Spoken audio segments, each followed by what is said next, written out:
Besimtarët katolik dhe ortodoks u rikthyen në kisha e katedrale për lutje, ndërsa kremtuan në të dielën e Pashkës, një prej festave kryesore të besimeve të krishterë. Presidenti Bajram Begaj e përsolli urimin e parë nga kisha ortodokse Ngjallja e Krishtit në krah të kryepeshkopit Ioan Pelushi. Është një shenjë e cila na fton për më shumë dashuri dhe për më shumë mirëkuptim mes nesh. Në mesazhin pas vizitës në Katedralen Katolike të Shën Palit në Tiranë, ku prit nga imzot Arjan Dodaj, kreu i shtetit theksoi triumfin e vlerave ndaj antivlerave. Dhe vlerat triumfojnë mbi antivlerat.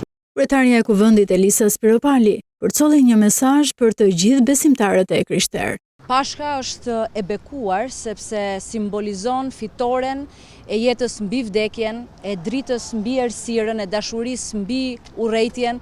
Kryeministri Edi Rama, të cilin Pashka e gjeti në Korçë, urimin për besimtarët e ndau përmes rrjeteve sociale.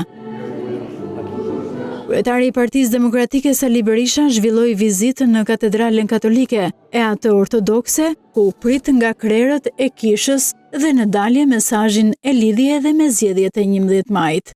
E ka një analogji edhe me opozitën shqiptare. U përpoqen ta fshin nga faqja e dheut. U ringjall. Është më e fuqishme se kurrë që të përzej antikrishtin nga trojet shqiptare.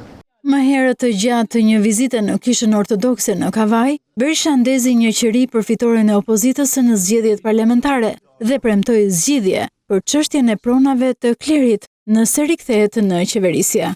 Keni ndonjë dëshirë tjetër? Patjetër, urdhroni. Një për ju. Ju falenderoj nga zemra. Dhe një për fitoren e 11 majit. Ne kemi marrë angazhim që në 4 vitet që vijnë çështja e pronave të marrë përgjigje përfundimtare.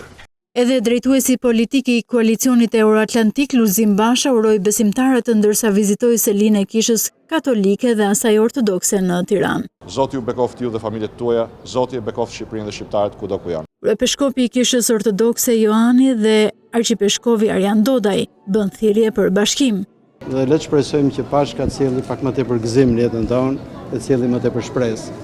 Janë dy gjëra që vendi joni do. Shqipëria mund të rigjejë ëndrrën e lumturisë të parëve tanë, por edhe të rive dhe shumë familjeve të sotme, vetëm nëse para se të gjithash e duam së bashku Shqipërinë.